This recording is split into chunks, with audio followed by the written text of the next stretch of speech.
சாந்தி.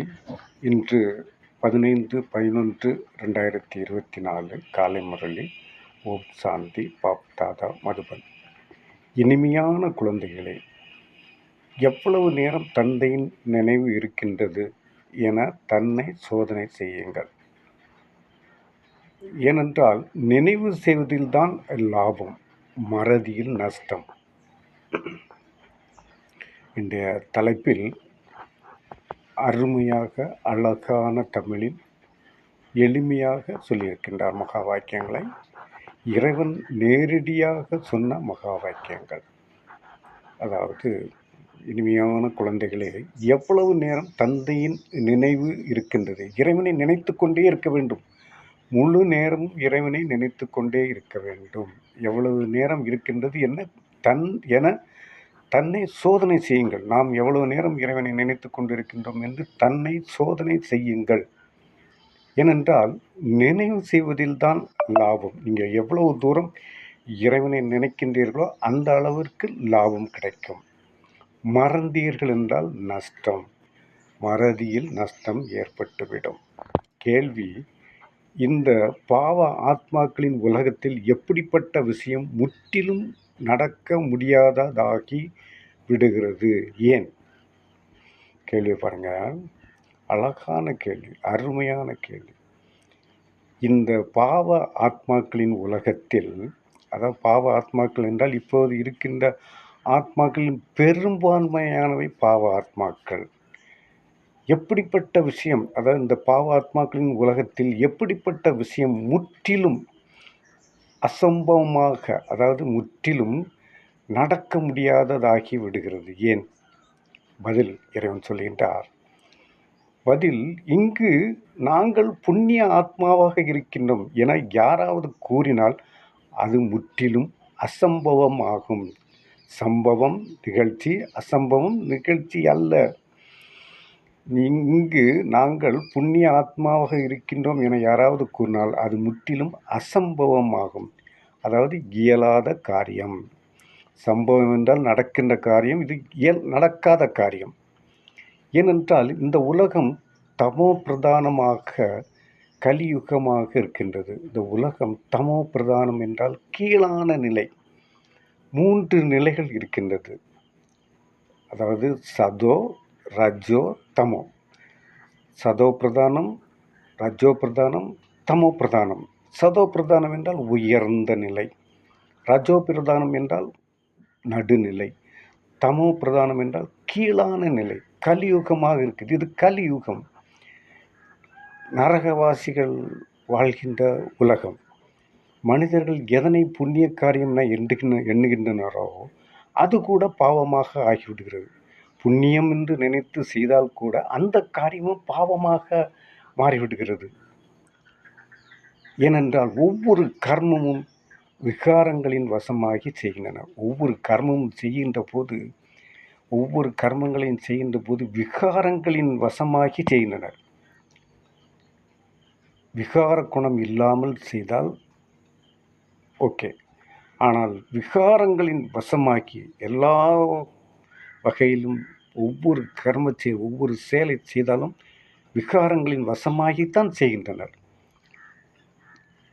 இதுதான் கலியுகம் என்று இறைவன் பதிலில் சொல்கின்றார். அடுத்து தாரணைக்கான பகுதியை பார்ப்போம். தாரணைக்கான முக்கிய சாரம் 1.1. தன்னுடைய எல்லையற்ற டைரியில் குறித்து கொள்ளுங்கள். நாம் நினைவில் இருந்து எவ்வளவு லாபத்தை அதிகப்படுத்தி இருக்கின்றோம். நஷ்டம் அடையவில்லை தானே? நினைவில் இருந்த நேரத்தில் புத்தி எங்கெல்லாம் சென்றது? நினைவில் இருந்த நேரத்தில் புத்தி எங்கெல்லாம் சென்றது? 1 மீண்டும் சொல்லுகின்றேன். தன்னுடைய எல்லையற்ற டைரியில் குறித்து கொள்ளுங்கள். நாம் நினைவில் இருந்து எவ்வளவு லாபத்தை அதிகப்படுத்தியிருக்கின்றோம். நஷ்டம் அடையவில்லை தானே? நினைவில் இருந்த நேரத்தில் புத்தி எங்கெல்லாம் சென்றது?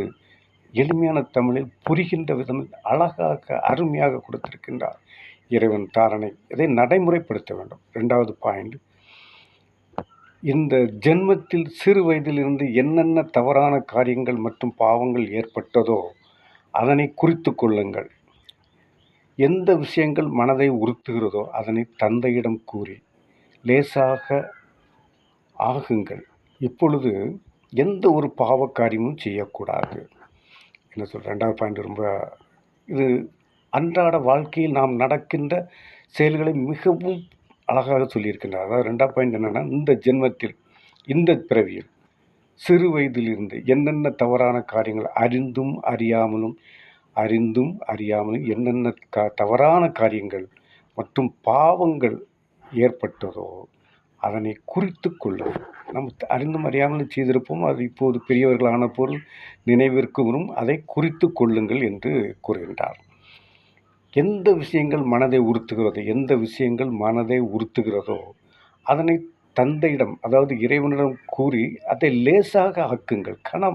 வெயிட்டு தாங்க முடியாத வெயிட்டு சொல்லுவோம், சில நேரங்களில் தலை சுற்றுகிறது, அந்த அளவுக்கு பாரம் அதிகமாக தலையில் இருக்கின்றது என்று நாம் சொல்லுவோம் பேச்சு வழக்கில். அதை இறைவன் எப்படி சொல்கின்றார் பாருங்க. எந்த விஷயங்கள் மனதை உறுத்துகிறதோ அதனை இறைவனிடம் கூறுங்கள், கூறி அதை கணத்தை லேசாக்கி கொள்ளுங்கள் என்று. அது லேசாக ஆகிவிடும், இறைவனிடம் கூறினால் லேசாக ஆகிவிடும். இப்பொழுது எந்த ஒரு பாவக்காரியமும் செய்யக்கூடாது. பாவக்காரியங்கள் செய்தீர்கள் என்றால் தப்பவே முடியாது. எந்த காரணம் கொண்டும் ஒரு பாவக்காரியங்களை செய்யக்கூடாது என்று இறைவன் கூறுகின்றார். நீங்கள் அப்படி தவறான காரியங்கள் செய்தீர்கள் என்றால் தப்ப முடியாது. நடைமுறையில் பார்க்கலாம், அனுபவத்தில் பார்க்கலாம். உங்களுடைய அனுபவத்தில் நீங்களும் பார்க்கலாம், நானும் பார்க்கிறேன். அதைத்தான் இறைவன் சொல்கின்றார். வரதானம் கர்ம பந்தனங்களை சேவையின் பந்தனமாக மாற்றக்கூடிய அனைவரிடமிருந்து விடுபட்டவர் மற்றும் பரமாத்மாவிற்கு பிரியமானவர் ஆகுக. மீண்டும் ஒரு முறை வரதானத்தை சொல்லுகின்றேன். கர்ம பந்தனங்களை சேவையின் பந்தனமாக மாற்றக்கூடிய அனைவரிடமிருந்து விடுபட்டவர் மற்றும் பரமாத்மாவிற்கு பிரியமானவராக ஆகுங்கள். இதனுடைய விளக்கம், பரமாத்மாவின் அன்புதான் பிராமண வாழ்க்கையின் ஆதாரமாகும். பரமாத்மா என்றால் இறைவனின் அன்புதான் பிராமண வாழ்க்கையின் ஆதாரமாகும். ராஜயோகத்தை கற்றுக்கொண்ட பிரம்மகுமாரிகள் குழந்தைகளை பிராமணர்கள் என்று அழைக்கின்றோம். அந்த பிராமண வாழ்க்கை, இது ஒரு பிராமண வாழ்க்கையின் ஆதாரமாகும். இந்த இடத்தில் நீங்கள் ஜாதி மத உணர்வு வரக்கூடாது. பிராமணர்கள் என்றால் ராஜயோகத்தை கற்றுக்கொண்டவர்கள் பிராமணர்கள் என்று சொல்லப்படுகின்றது. ஆனால் அதை அடைய வேண்டுமென்றால் விடுபட்டவர்கள் ஆக வேண்டும். குடும்பத்தில் இருந்தாலும் சேவையின் பொருட்டு இருக்கிறீர்கள். கணக்கு வழக்கு இருக்கிறது என்று ஒருபோதும் நினைக்காதீர்கள். கணக்கு வழக்கு என்பது உண்மை. ஆனால் இறைவன் என்ன சொல்கின்றார், அதை ஒருபோதும் நினைக்காதீர்கள். கணக்கு வழக்கிலிருந்து தப்ப முடியாது என்று இருக்கின்றது, இருந்தாலும் அதை நினைக்காதீர்கள். ஆனால் சேவைக்காக இருக்கிறேன் என்ற எண்ணத்தோடு இருங்கள். சேவையின் பந்தனத்தில் மாட்டி கொள்வதன் மூலம் கர்ம பந்தனங்கள் அழிந்துவிடும். சேவையின் பந்தனத்தில் மாட்டிக்கொள்வதன் மூலம் கர்ம பந்தனங்கள் அழிந்துவிடும். சேவை உணர்வு இல்லையெனில் கர்ம பந்தனம் ஈர்த்துவிடும். சேவை பந்தனத்தில் மாட்டிக்கொள்வதன் மூலம் கர்ம பந்தனங்கள் அழிந்துவிடும். சேவை உணர்வு இல்லையெனில் கர்ம பந்தனம் ஈர்த்துவிடும். எங்கு கர்ம பந்தனம் இருக்கிறதோ அங்கு துக்கத்தின் அலைகள் இருக்கும். எங்கு கர்ம பந்தனம், அதாவது குடும்பத்தில் இருக்கின்றோமோ அங்கு துக்கத்தின் அலைகள் இருக்கும். சேவையின் பந்தனத்தில் குசி இருக்கும். ஆகையால் கர்ம பந்தனத்தை சேவையின் பந்தனமாக மாற்றி விடுபட்டவர் அன்பானவராக ஆகும்போது பரமாத்மாவிற்கு இறைவனுக்கு பிரியமானவர்களாக ஆகிவிடுவீர்கள் என்று இறைவன் இந்த விளக்கத்தில் கொடுக்கின்றார். ஸ்லோகன், சுயஸ்திதியின் மூலம் ஒவ்வொரு பிரச்சனையும் கடந்து செல்வதுதான் சிரேஷ்ட ஆத்மா. சுயஸ்திதியின் மூலம் ஒவ்வொரு பிரச்சனையும் கடந்து செல்பவர்கள்தான் சிரேஷ்ட ஆத்மா. அதாவது சுயநிலையில் மூலம் ஒவ்வொரு பிரச்சனையும் கடந்து செல்ல வேண்டும். அப்படி கடந்து செல்பவர்கள்தான் சிரேஷ்ட ஆத்மா, உயர்ந்த ஆத்மா. ஆத்மா ஆத்மா ஆத்மா என்று பல முறை இறைவன் சொல்கின்றார். ஆத்ம அபிமானி ஆகுங்கள். தேக அபிமானம் கூடவே கூடாது. சோல் கான்சியஸ்னஸ், ஆங்கிலத்தில் சொல்வதென்றால் soul consciousness. Body conscious should not come, always should be in the soul consciousness. அப்படி இருந்தீங்கன்னா உங்களுக்கு வந்து இறைவன் என்ன என்ன கஷ்டங்கள் இருந்தாலும் சரி, அந்த பிரச்சனைகள் இருந்தாலும் சரி, அதற்கு மாற்று வழியும் யுக்தியையும் கையாண்டு அவரே அதுக்கு வழியை ஏற்படுத்துவார். அந்த யுக்திகளை எப்படி கையாள வேண்டும் என்பதை அவர் சொல்லித் தருவார், இறைவன் சொல்லித் தருவார். நீங்கள் கையாள வேண்டாம். அதற்கு டெக்னிக்கலாக உங்களுக்கு அதனுடைய நுட்பத்தை அறிந்து கொள்ள வேண்டுமென்றால் நீங்கள் இந்த இயக்கத்தில் வர வேண்டும். பிரம்மகுமாரிகள் இயக்கத்தில் வந்து அந்த ராஜயோகத்தை முறையாக 7 நாள் வகுப்பை பயின்று 7 நாள் வகுப்பில் என்ன சொல்கின்றார்களோ அதை பின்பற்றி அதை நம்பி ஃபஸ்ட்டு நம்ப வேண்டும். நம்பிக்கை தான் வாழ்க்கை. நம்பிக்கை இறைவன் நம்பிக்கை இருந்தால் வாழ்க்கை சிறப்பாக அமையும். முழிப்பார்கள், என்னடா இது நடக்கின்றது, இங்கே என்ன நடக்கின்றது, இன்னும் கொஞ்ச நாளில் போட்டுருவாங்க. ஹவுஸ்ஃபுல் போர்டு போட போகிறாங்க. ரொம்ப நாள் ஒன்றும் இல்லை, ரொம்ப நாள் கிடையாது. அதாவது ஏற்கனவே பல முறைகள் சொல்லியிருக்கின்றேன். சுனாமி வரும் என்று சொன்னார்கள். பாபா இறைவன் சொன்னார். கொரோனா வரும் என்பதை கொரோனா என்று சொல்லவில்லை, சுனாமி என்று சொல்லவில்லை. இயற்கை பேரிடர் வரும், நாம் ஜாக்கிரதையாக உணவுப் பொருளை வாங்கி வைத்து கொள்ள வேண்டும் என்று சொன்னார்கள். அதே போன்று நடந்தது. அதே போன்று இப்போதும் விநாசம் நெருங்கிவிட்டது. ரொம்ப தூரம் இல்லை, பக்கத்தில் இருக்கின்றது. மிகவும் விரைவில் வரும். ஆகவே நாம் அதிலிருந்து தப்பித்து கொள்ள வேண்டும் என்றால் இறைவனுடைய சிந்தனையிலிருந்து இந்த 7 நாள் வகுப்பை படித்து ஒவ்வொரு ஊரிலும் உலகம் முழுவதும் எல்லா நாட்டிலும் நமது வீட்டின் அருகே இருக்கின்றது. அந்த பிரம்மகுமாரி இயக்கத்தில் சேர்ந்து 7 நாள் வகுப்பை முறையாக படித்து அமிர்த வேளையில் எழுந்திருந்து அதே போன்று அந்த முரளியும் படித்து முழுமையாக படிக்க வேண்டும். நேற்று வாணியிலும் அற்புதமான கருத்துக்கள். நேற்று வாணியை முடிந்தாலும் நீங்கள் படியுங்கள்.